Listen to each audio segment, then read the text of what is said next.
Welcome back to Buzz City Breakdown on a very frantic episode for both Albert and I. Albert doesn't like it when I start holding up the five, and then I gotta go get a sip of my drink. Gotta write something down. Oh, let me get this window pulled up, and Albert's just like, get to it, man. Other than your frustrations with me, Albert, how are you doing, buddy? I'm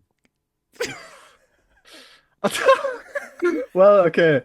Let's say this. Obviously, the game yesterday wasn't great, didn't put me in a great mood. I stayed up until like 4:30 a.m. here in Germany researching some Steinbach Anderson Jr. stat that I will bring in here somehow into this podcast, even if it doesn't fit the conversation at all. Yeah, you Um, worked too hard on it not to. yeah, and then in like some delusion in me told me that I could go out again today and play basketball for 3 hours, which I'm not built Mistake. like that, sadly. And so, like, my brain is very, very much scrambled at this point. The pre-show has gone all kinds of wrong with Owen having so many technical problems that it's actually astonishing we're even getting this done. So I just hope we can get through this and nobody gets hurt or insulted. That's really This all is I want to see. this is such an unserious podcast. My God, but I hope you guys enjoyed at the very least. In terms of my technical difficulties that Albert mentioned, I will say I just put something up on Twitter. We're doing a giveaway. I mentioned it for you guys that have been watching for a while now. If you ever stayed to the end of our episodes, but I'm finally giving away this Rookie of the Year LaMelo Ball bobblehead signed.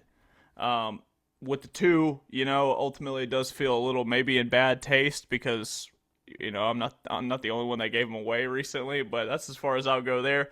But the rules are kind of complicated. There was only so many ways we could do this, so you have to go retweet the tweet on my Twitter. Okay, you have to subscribe to the channel. All right.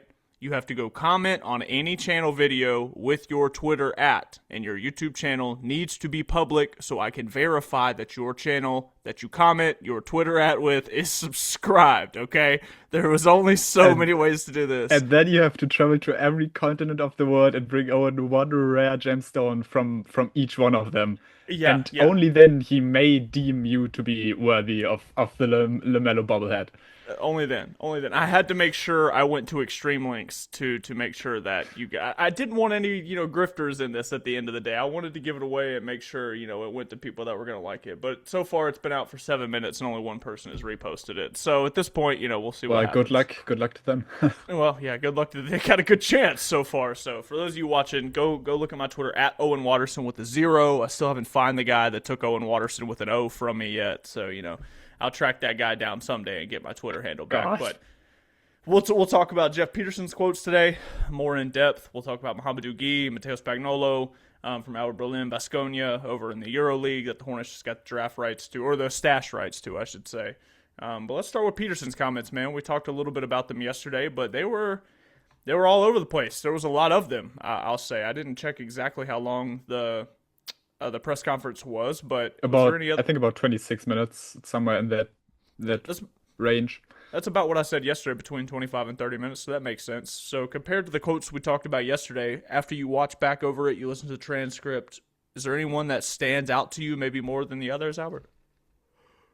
Well, I didn't come away even on like a re-listen with anything that I hadn't thought of yet, but I did think that the way he articulated his opinions on what this team could have been with LaMelo was pretty stark.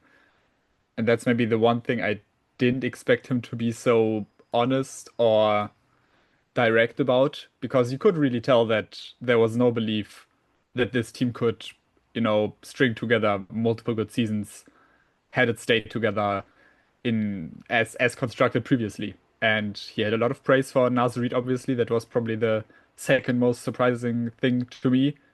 I would consider myself someone who is appreciative of Nasrid, but he really heaped a lot of praise onto him and on him as a player, but also on his mentality.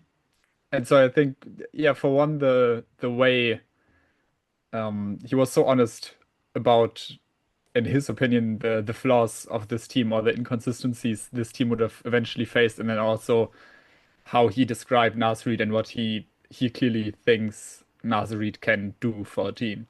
Yeah, I think that's a fair start with Nas Reed. I'll start with the first quote. I'm looking at the transcript, so you might see me kind of jumbled here a little bit. I hate the way this transcript came off of Zoom, so just bear with me at points throughout this episode. But the first thing he said, like in his opening statement, he said, I do want to touch on Nas Reed. He is somebody that I've always admired. He's been a target for years, Jeff Peterson says. He's a great guy, that we talk about, acquiring guys that have a chip on their shoulder. And a guy like Nas, he goes undrafted and he works his way up and eventually wins Sixth Man of the Year.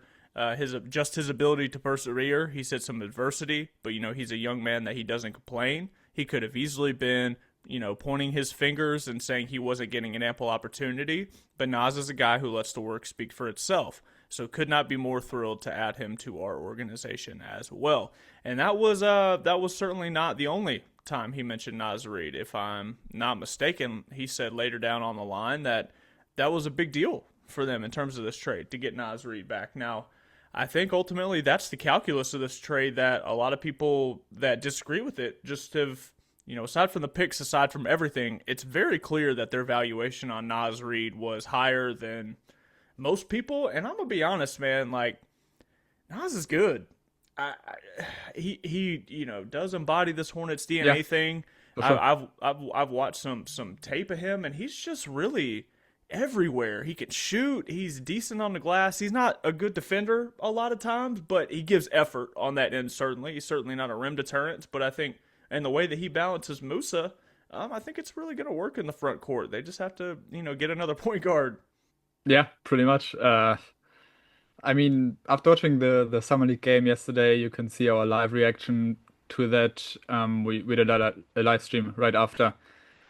But of course, there was concern for pretty much every position the way the team played yesterday. And yes, they could use another point guard. They could probably also use like another big if they were to get rid of Ryan somehow, who has not looked good in Summer League up to this point. But I'm with you. I think Nasri offers a lot offensively, especially more so than anybody else on this roster. If you're looking at the front court, certainly Hannes can get there. I think at some point later in his career, but not right now. And so he's the best offensive player, the best shooter, the player with the most touch that they have right now on the big man positions. The defense is tricky, and that's something that I think Peterson also mentioned at some point that that's what they want to see him get better at. I think he called it defensive consistency or something along those lines.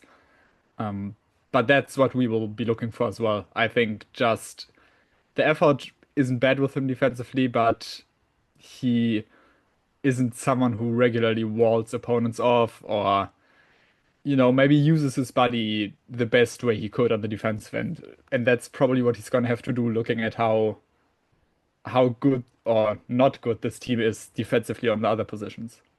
As much as we'll have all summer to talk about Nas Reed, I really want to get to something. I saw some people on Twitter say today that one of his statements that I posted on Twitter about, essentially taking a step backwards to then take a step forward in the future. This quote got a lot of, rub on Twitter. Yeah, I think, look again. It all goes back to, look, again, it all goes back to my job is to assess the team, not just last season, right? I've been doing it. I do it every day since I've gotten the job, and there's no doubt in my mind that we had a successful season last year by a lot of people's standards. And of course, LaMelo was a huge part in that. But again, sometimes these decisions, they can be challenging. Ultimately, I do feel responsibility to the organization, to the fans across the world of the Hornets to do what's best for the long term of the franchise. And again, I wish, LaMelo nothing but the best because he's a great person, a great player, but ultimately we felt like, again, receiving Nas Reed and of course the draft capital that we were able to receive is going to offer more flexibility for us moving forward. I don't know that I look at Nas Reed and immediately think flexible. They could actually absolutely move off of him a little bit. But just overall, this quote stood out to me and to a lot of other people, it seemed like, in Hornets land. I think, as much as people don't like it, that's why I went on Twitter yesterday and told people that I did feel better after this press conference because it might not be what I said, might not be what I wanted to hear, but he was very forthright about how he felt about the situation and said in almost every single word he could, which you alluded to, that we didn't believe in this team moving forward. He mentioned life cycle a couple of times, you know what I mean? And the life cycle thing again really told me that they just didn't believe in these guys moving forward long term with LaMelo as the head of the snake. And while I disagree with that, I can respect the fact at the very least that Peterson did have conviction on it, because if he's wrong, he's going to go down being, believing that, he made the right decision. 'Cause that's what you have to do as a GM. So I don't know. I don't know what you think. Yeah, that's kind of the part to me that's the most interesting is the one where he says that they had a successful season by a lot of people's standards, which does imply that they didn't have a successful season by his standards, or at least the Yeah. front office standards. Yeah. Or their At long least term to me, standards, perhaps. yes, to me it seems like that's what's implied here. And you can understand that, right? They didn't make the playoffs. They fell again in the play-ins in a similar fashion to what we've seen in recent years. And so, as good as the second half, or maybe the final third of the season was, you can't really argue against it, I think, because the consistency wasn't there. And then in the biggest game of the season, they lost by 30 and just got kind of, outworked by the Magic. Does that immediately mean that that was, LaMelo's fault necessarily? No. I think you can definitely discuss that and you can have different opinions about that. Who showed up, didn't show up, who was at fault for those losses. I think there was probably no one who actually played well in that Magic game. Well, no one. Maybe you had a couple of guys who were solid. But clearly the front office was of the opinion that, with LaMelo and also with Miles who got traded, those two guys just weren't, the right fit for this team at the moment. And this is actually something I've been meaning to ask you for a couple of days now. Assuming LaMelo doesn't get traded, they're definitely keeping Miles Yeah. because you would have made LaMelo very unhappy if you would have traded I don't know, I don't know if he's his best friend, whatever, but a very close friend of his. If you would have traded him away, that would have made him very unhappy. So you wouldn't have done that. Does that factor into your evaluation of the trade? That, you know, okay, let's say we keep LaMelo, we have to keep Miles at the same time because I think you were, as was I, you were pretty positive about the Miles trade and about, Yeah. not only him getting sent to another team, but also what the Hornets received. Yes, I do agree with you on that. And, ultimately, I think this team has a ton of trust in Jeff Peterson. And, whether you agree with that or not, that's clear.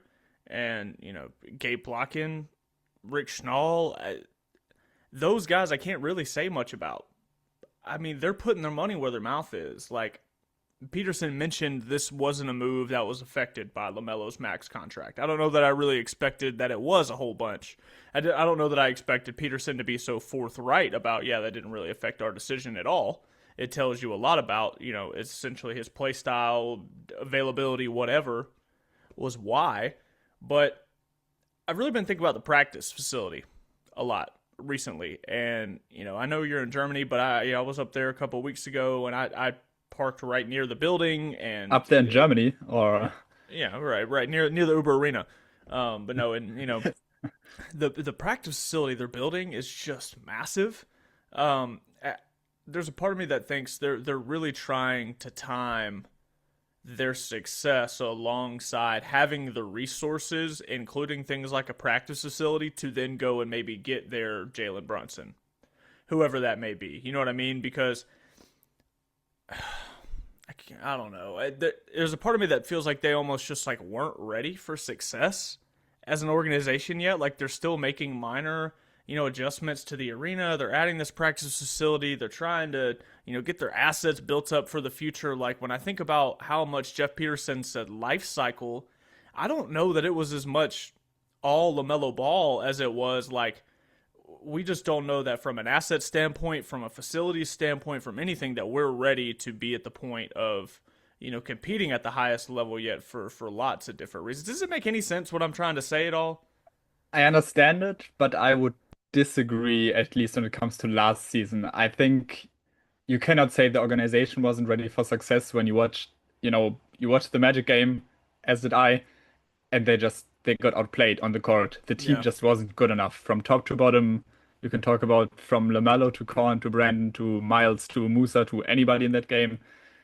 Nobody was good enough. And then I mean, sure, you can say the practice facility wasn't good enough, and so in that game they didn't have enough Okay. muscle to Yeah. compete. But Right. Right. I think it more so comes down to last season. They just weren't good enough as a team, and they really didn't have a second way to beat another team. They had a very good first way that worked a lot of times, but when physical teams like the Magic, like the Pistons, or teams that like to play very, very much under control and a bit slower, like the Celtics, when they faced off with those teams, you could tell that they didn't have a great second way to win games yet. And that can come with time. And I think that's also part of why this move was made. But I attribute that to the bad losses like that they had last season, especially to the loss towards the end. No, okay, I do agree with you in that. Like, yes, it did have a lot to do with the play, but I think in terms of like the little stuff that when you start thinking about this and with a decision like this, the little things start to really add up in the background. You're just like, okay, well, we did love the play, but then you pile on all this other stuff to it, and it's like, okay, well, that just does make it a little bit easier, perhaps, to move on in terms of an organization. And Peterson mentioned somebody asked him about what that conversation was like with the owners, and this is his quote. He said, quote, "Yeah, look, I'm fortunate that again, myself and ownership, we talk on a regular basis. We're constantly communicating, so it just wasn't just out of the blue like, hey, this is what we want to do, or hey, this is what I think we should do. A lot of conversations. And fortunately, Gabe and Rick, they're pretty realistic as well in terms of just where we are in the life cycle in terms of the organization. Not the team, the organization. That's I think that's why I even mentioned that to begin with, because it feels like it's almost bigger than LaMelo in terms of like the background things that also went into this decision. He also finished. So again, it wasn't just spur of the moment. I think we need to make this trade, or I think this is what needs to happen. It was continuous dialogue throughout the season, postseason, consistently doing, just planning, contingency planning, things like that. So I wouldn't necessarily say it was a tough sell to the owners. Again, they fortunately they believe in me and our group, the front office, coaching staff, everyone. So at the end of the day, you do have to make these decisions with conviction. That's what it comes down to. He talked about conviction a lot yesterday, and it's clear that he had some in this decision. And he's going to have to go down with that boat, or sail across the Atlantic with it. Either it's going to go down, or he's going to get to Europe. Whatever happens. Yeah, that's what it's going to come down to, really, to kind of put a bow on it. Maybe this front office has now taken a huge chance that you can see it going right for them, and you can also very, very much see it going wrong for them. And we probably, I'd say the evaluation period is going to probably be 2 seasons, right? Yeah, Next season, if they don't make the playoffs next year, a lot of people are going to be upset, but I don't think it's the end of the world if they don't make them. But the year after that, they should be in a position to make the playoffs. I think absolutely. otherwise you're again getting into the spiral of not playing valuable or competitive games towards the end of the season, and then your players can't develop as much. And I think that's also one of the reasons why LaMelo just wasn't used to the type of pressure he received in those, playing Because he hadn't games been there. Right. because he hadn't been there, and he very rarely even got like, let's say, regular season games, the 80th game mattered. In three of the 6 seasons that was there, he either didn't play late in the season, or they were already so far out of Yeah. the playing spots that it just didn't matter. That's And so you that. you have to stay like somewhere around there in the standings at least. You have to get back there next season.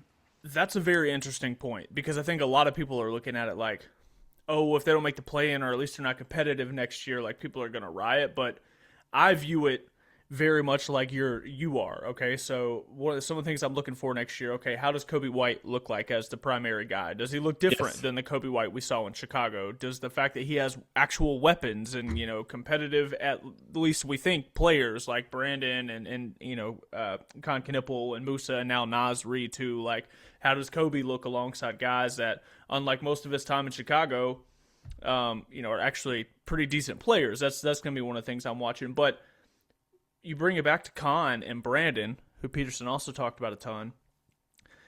You're ultimately, if you do this with LaMelo, I can see it from the perspective of, well, yes, he's 24, but it's been 6 years now, and he's only played in the play-in, and by the time he's taking his lumps in the playoffs, he's going to be older than maybe we'd prefer. I could get there, but I could also, you have to start applying that to Brandon and Khan now, because just like you said, it's not about, oh, we have to make the playoffs because you traded LaMelo Ball and you have to be better. You have to make the playoffs now, because if you don't, you're beginning the same exact problem that Yes, LaMelo had with exactly. Brandon Miller and Con Knipple, and ultimately that sets you up to have the same problem, whether they're healthy or Yes, not.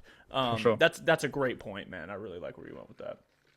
Yeah, I mean that's kind of what it comes down to for me. You can think about this trade what you want.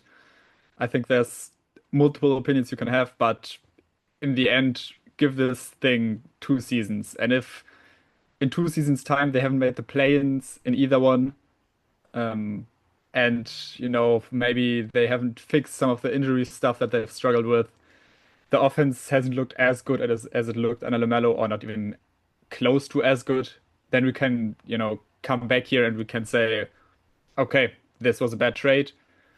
If it goes the other way around, we can come back here and say it's a good trade. Right now, we can only say what we assume is going to happen, and we've done that like ad So nauseum now. So yeah, yeah, yeah, and ultimately, I mean, a lot of this is trying to make sure you guys know, especially the people that liked what I had to say about being mad at the organization. Like, I saw somebody say on Twitter that, well, I disagree with it. I didn't like what he said. We didn't hear what we wanted to say, but now, you just have to move forward and, pack it up and see what happens, because that's all you can do. And I hope for a lot of you guys that you do that. You know what I mean? Like, for me, I love LaMelo Ball.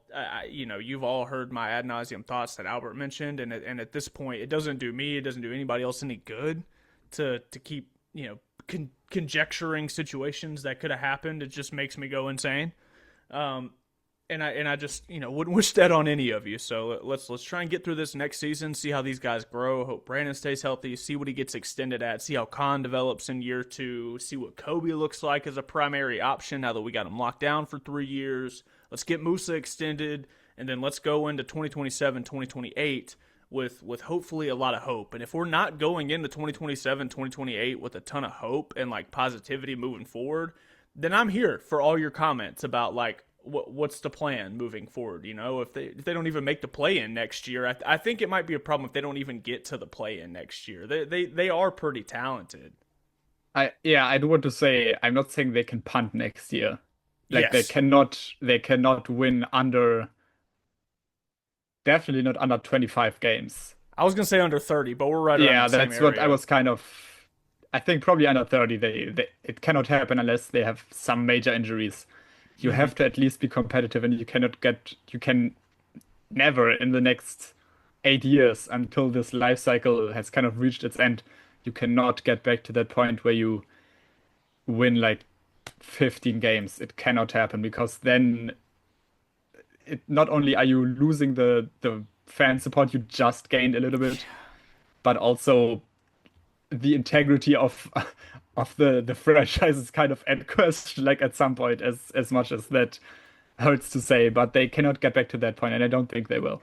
No, and that's this is my last thought on it, and I said this on the radio the other day. Like, that is the only reason that I've been consistently like happy about this trade is, Kyle Bailey asked me on WFNZ the other day.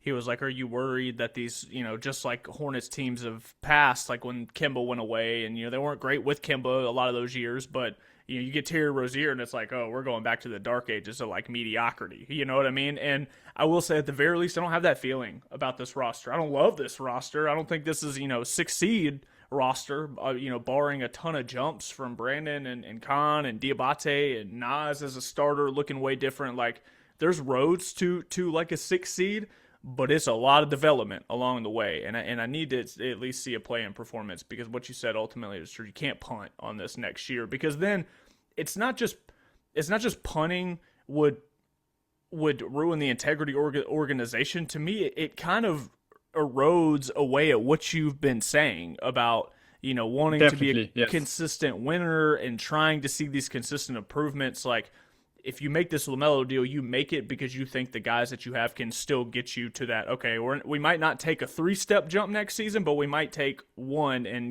get 1 foot up the next before. Does that make sense? Or at least we stay put, yeah. Right. Okay. Let's go on to, what do we have next? Let's talk about the trade details real quick. Let's talk about the trade details. Get you guys a little bit of info on Mohamadou Gueye and Matteo Spagnolo, the Italian that plays in Spain with Baskonia, played at Alba Berlin. Albert's literally wearing an Alba Berlin shirt right now as we speak. There you go. Yeah. So, this is your guy for anybody at Alba. So we'll get you a brief little info on this, recap these details, and then we'll get out of here and talk more of a recap of the Boston game that's happening later today, tomorrow, and probably finish up some of these quotes that we feel like we probably should still talk about. We have all summer to finish talking about these. So yes, definitely. This deal ended as a 4-team trade with Chicago, Brooklyn, Minnesota, and Charlotte. Okay, Chicago got Nick Claxton for Brooklyn. Brooklyn got Julius Randle, the 28th pick from Minnesota, Joshua Jefferson from this past draft. Not a future pick, they got Joshua Jefferson. All right, Minnesota gets LaMelo Ball, Josh Green, and what is that, number 33 pick from Brooklyn from this past draft, Isaiah Evans? Yes, that was the Randle deal, kind of. That was from Brooklyn, I think, yeah.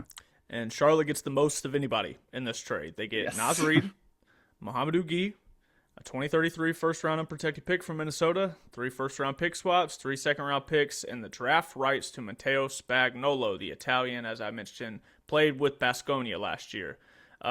Most people knew all this. We were wondering what took so long, and it does make sense now that the Randall trade was looped in, and Chicago got involved. Like, it makes more sense now.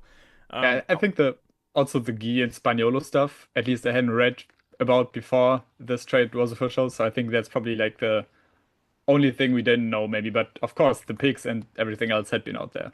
Yeah. Well, that's a good starting point. Just so we can talk about this real quick. Like, how do you feel that Charlotte was able to at least get the addition of Gueye and Spagnolo? Because Mohamadou Gueye's only played 13 NBA games. Is 28. Spagnolo is 23 or 24, I believe. 23. Was drafted 3 years ago by Minnesota in the second round, if I'm not mistaken, as a stash. Stashes don't expire. That's something I've done some research on. Like, for example, okay, so Vasilija Micic, okay, was drafted by Great example. the Thunder in 2014. Okay, they drafted him late in the second round in 2014. Micic didn't play his first NBA game until October, or I want to say it was October or December of the 2022-2023 season, when he was on the verge of being 30 years old.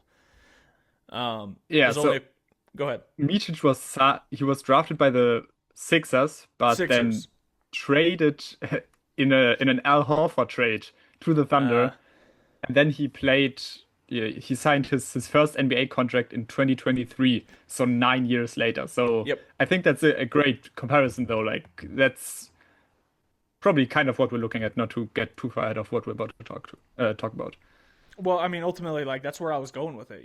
I think this is, if you're Charlotte, you're looking for any extra thing that, as a sweetener, can be tossed onto this. And we talked about how Peterson mentioned a lot about the life cycle of this team. And if the life cycle of this team no longer has LaMelo Ball, then we're looking even just a little bit further out into the future, even, of when this team's looking at winning. And if Spagnolo is on the verge of being 24 right now, he's played EuroLeague basketball for, I believe, 3 years. I don't know if he was playing before his 2 years at Alba in the EuroLeague. He was not, no. So 3 I didn't years think so. is correct, yeah. Baskonia was pretty terrible in the EuroLeague last year. Finished in 18th place, but did win their last 4 games. They beat Real Madrid down the stretch in a nice game. Spagnolo had like 6 assists in that performance, if I'm not mistaken. They also won the Copa del Rey, which is the Spanish League Domestic Cup Championship, which is the equivalent of La Liga, what their FA Cup, their, League Cup that they play every year. And it is to be reminded that, in Liga ACB, where Baskonia is playing, I mean, they do play with Barcelona and Madrid. Like, It's a fantastic international league, yeah. that's what I was going to say. Like, it is no slouch that Baskonia went and won the Copa del Absolutely Rey at all. So, Spagnolo is interesting. Nothing really pops out on the stat sheet, but he's got a really nice handle to him to be almost 6'5", about 6'4", I think. Not ready for the NBA yet right now, but he has played, at the highest level in Europe for 3 years now. And if we're talking about the life cycle, just to put a bow on what I was saying here, if this team is competing in 6 years, if hopefully we're thinking they can get to the Eastern Conference Finals, then you're looking at Spagnolo being 29-30, the same age as Micic was, and that's a vet guy who at that point has hopefully played a ton of years in the EuroLeague, hopefully gotten better, and could come in and be a rotation like player for you immediately. That's the long-term hope here if you like Spagnolo. Yeah, I do think we've kind of maybe done Spagnolo a disservice, even though I like Micic because I've also seen him in Europe. But I think a lot of Hornets fans are not the biggest Micic That's appreciators, so fair, probably. yeah. Um, but you summarized pretty well his career up to this point. Baskonia also finished third in the regular season last year in Spain. So they really were a good team in that league, even though it's a very tough league. And in the EuroLeague, comparatively, they don't have a huge budget. Alba Berlin didn't have a huge budget when he played for them. So it's not like he hasn't played for like a top title contender in the EuroLeague, but he has played for teams there continuously, always like around, I'd say like 18 minutes ish, like in that range. He played 20.6 with Alba in his first season there, then 20.3, and then 17.5 across all competitions. So he's always been someone who has played quite a bit. I think the biggest kind of thing that's held him back so far is probably the three-point shot, which was not good in his years at Alba, but also in his year at Trento, where he was before in Italy. Shot below 30% each time. Then last season for Baskonia, 35.1, so a bit of a step up, but he's always a guy that takes like maybe 1.5 attempts per game. So he's not really a shooter at this point. He has a very good handle for his size. You mentioned that. He is very good at creating space for himself in the mid-range, and he loves the mid-range. If you watch any highlight tape of him, you will probably see him go to that mid-range pull-up again and again. Obviously not the most efficient shot that coaches or analysts It's a love for very you to take European shot, nowadays. though, I feel like. Yes, but that's kind of his bread and butter, and he does hit it often enough, I would say, at this point, to where he's not a mid-range chucker who just throws Just them doing up it there to do because it. he wants to. Yeah, Yeah. yeah. I think that's a So great point. And also just real yeah, quick, we talked about on the phone, not the best playmaker for him to be the ball handler that he is. yeah, it's kind of tricky because I think he's a pretty good playmaker out of the pick and roll, not fantastic by any means, but if he in the instances where he had a good offensive rollman to run a pick and roll with, I thought he was pretty good playmaking wise, but he's not gonna, elevate your offense with his playmaking. That's not gonna happen. Like at least not at this point, and I don't think it's close to being that way. So you pair him with Nas Reed, probably fine, but you pair him with Ryan Kalkbrenner, okay, so that's that. If that pick and roll pairing is probably gonna get like zero point 0.7 Yeah. points per possession.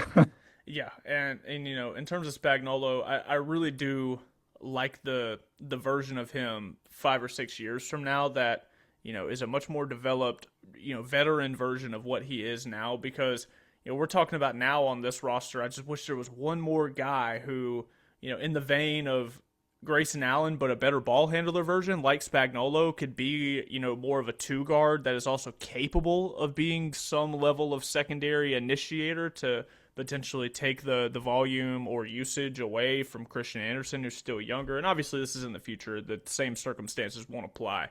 But especially if you're competing, down the line, Spagnolo can come in and be a third, even God forbid, fourth guard that like you're confident in. I think that would bode well for the Hornets down the line. I You have think any he could final be, thoughts? yeah, I think he could be a second guard if he like really pans out well. Mm-hmm. And we're talking about in maybe, let's say he has another good year with Baskonia where his contract still runs for 2 years, I believe. So he has a pretty long contract there actually. And at the end of that, so let's say in 2 years, he's played well. He's been starting maybe for his final year. He takes another step to a really like top level EuroLeague team, plays another good season there, and then we can see, okay, maybe this is now the point to bring him over. But if he were to be brought over before 3 years' time, I would be very surprised. It would take like some kind of jump, which can always happen, but it would have to be like a pretty big jump for him. Yeah, and just a final thought here, like Baskonia, I mentioned, finished 18th in the EuroLeague last year. Just a quick recap: where the EuroLeague works, you play every team twice, once home and away, and then after that, the standings decide, who hits the play-in, who's seeded. What the play-in is literally, the NBA ripped the play-in from the EuroLeague. It's the same format. So Baskonia didn't make the playoffs for the EuroLeague, but like I said, they finished strong. They also had a first-year coach last year, which I thought was quite interesting. And was certainly a part of their struggles. What I'd like to see from Spagnolo, I'd love to see Madrid or Barcelona, another one of the Spanish teams, like feel strongly enough about the way he's playing against them in league and in EuroLeague to be like, look, come over here, sir. I, That's what I would hope for most. I want to see him make a jump to a big club eventually.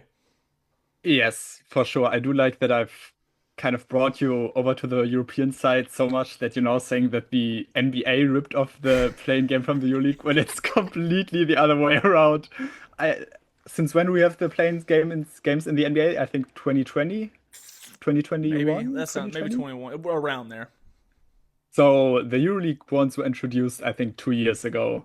Oh, okay, So okay. I mean, I'm not gonna say they ripped them off, but I like that I've brought you up to this point. That's all I'm gonna say.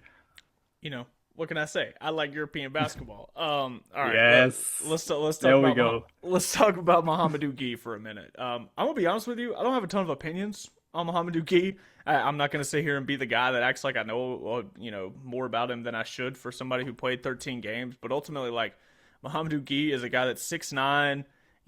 In theory, could be a little bit versatile, but you just haven't seen a lot from him, man. Like, what do you think the Hornets do with Gueye? Not much. I think. Um, he is 28. You mentioned it. He hasn't played a ton of NBA games in his career. He actually played 2 games with Charlotte in the California Classic in the Summer League 2 years ago, which, yeah, averaged 10.5 points in those 2 games. He's like supposed to be a shooter, and he does take threes in the G League, like 1 to 2 a game over the last 4 years, pretty consistently. But last year was his best year, shooting percentage wise at 33.3. So his shot is not ever gonna get to a point where he's gonna be someone who takes a bunch of those No. for you. He's not gonna be a stretch guy for you. And then you're really talking more so, I think, about athleticism with him and kind of he's a lob threat offensively. And there are some G League games. I watched some of his G League highlights and a couple of like condensed games. He looks dangerous in the G League sometimes, but then again, it is also the G League, and especially in the regular season, scoring doesn't come too difficult again, at least against certain Yeah, opponents in the G yeah. League. Well, So I'll also say that yeah, he runs the floor hard. He's an aggressive finisher around the rim. Doesn't always mean a great finisher, but goes yeah, after second that's chance true. points a lot, and like has the motor to. You feel confident putting him in your G League team, but you also feel confident that if you absolutely needed to call somebody up if injuries were real bad, like that's why Gee's played NBA games at this point because he's gotten late season call ups to be another body on the roster. So Yeah, I think Spaniolo, like you can make a case that he's gonna play like regularly for the Hornets. Guy, I would be surprised. It would say probably more about the state of the front court if he actually had to play 30 games next season. That would be like a huge surprise. So don't expect him to play a huge role in the Hornets' plans. All right, let's talk about Boston real quick before we get out of here. Very brief because I think we're both still a little frustrated about the Pelicans game the other night. And I want to see the Hornets be frustrated about the Pelicans game the other night. You know, I watched a lot of the post-game press conferences with Anderson and McNeely, and, I want to see a lot of the stuff they said come to fruition today in terms of, okay, this was just yesterday. I know you guys are going to be tired. How do you handle a back-to-back, even though it's the summer league, Can you shut down the guy that's better than Giannis, Hugo Gonzalez? You know what I mean? Like, what are you doing to stop Hugo? That's not the Hornet. He's not out there in a mascot uniform. This is Hugo G. At the end of the day, the Giannis stopper. Hey, you know the Colin Cowherd meme? Hey, we're okay. We're all right. We got Hugo Gonzalez. LeBron, it's okay. We got Hugo Gonzalez. All right. In all seriousness, though, I want to see some dog in these boys today, man. That's it. That's what you come for here, for the expert analysis that we provide. For the expert analysis, I want to see some dog in these guys today, man. So this is the golden opportunity for me to bring in the stat I mentioned that I was kind of searching up last night. I did watch back all of the game time that Steinbach and Anderson Jr. shared on the court so far at Summer League. So again, this is all calculated and put together between like 2 and 4 a.m. So keep in mind, but I'm pretty confident that I, went over everything again. They spent 21 minutes and 42 seconds together on the court. In that time, there were 4 instances where Anderson Jr. was the ball handler and he used a screen from Harness. 4 in 21 and a half minutes, kind of. And then there were 2 more times where Steinbach gave him a handoff, and one of those times Anderson Jr. kind of used him as a screener afterwards, like off of the handoff directly. So I guess you can kind of call that the same thing if you want to, then it would be 5. But it comes back to what we said yesterday night and what inspired me to search this up. They haven't done enough of this combination at all, and it's just a waste. You obviously need to get you need to get Zion his reps. You need to get Ryan his reps. Obviously, at this point, T. John, Liam, like I understand you want to give these guys the opportunity to show what they can do as well, especially Liam and T. John and Zion on the ball. But I mean, maybe I have a different opinion on this than the Hornets staff right now. But I was of the opinion that Anderson Jr. is going to come in and play 10 minutes, let's say, round about 10, maybe 12, 15 minutes at most. If you are not going to get him comfortable in the G League, in a role where he has to be a facilitator, which is what I would see him as for the main roster, then it's going to look bad to start the regular season, or he's just not going to be in the rotation as much as I anticipated. And so look out for that pairing today. Will we see more of those two? And also look out for, will we see as much of the same ball handler during certain stretches? I thought they really did not do a good job last night against the Pelicans of splitting it up. And you had 5-minute stretches where it was almost exclusively Zion, and then 5-minute stretches, especially towards the end, where it was almost exclusively Liam.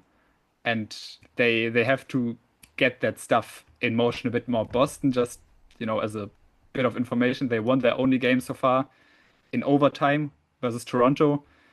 Chris Sinek had a double-double. I think Amari Williams, their starting big, had a double-double.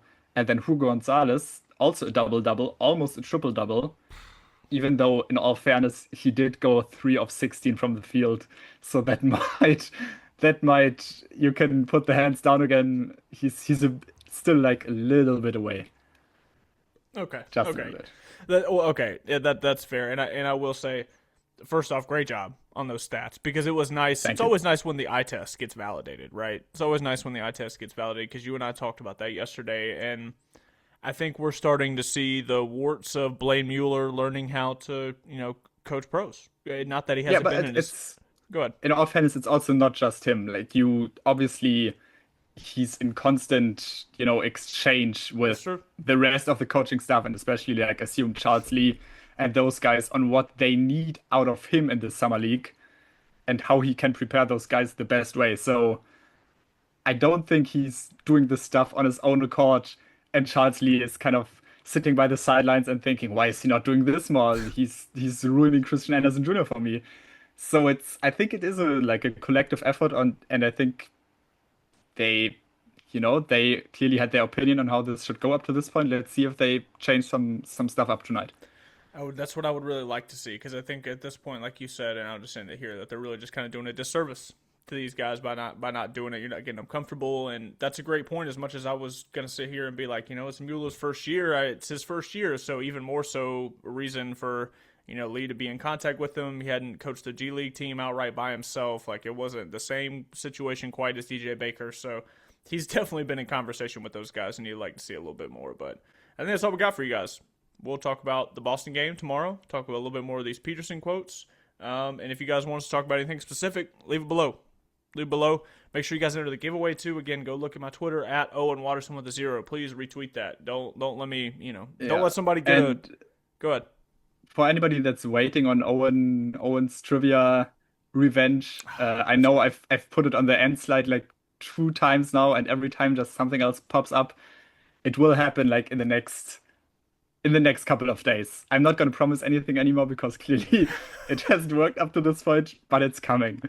It is. Little does Albert know, I'm trying to lull him to sleep a little bit. I can tell. Oh, believe me.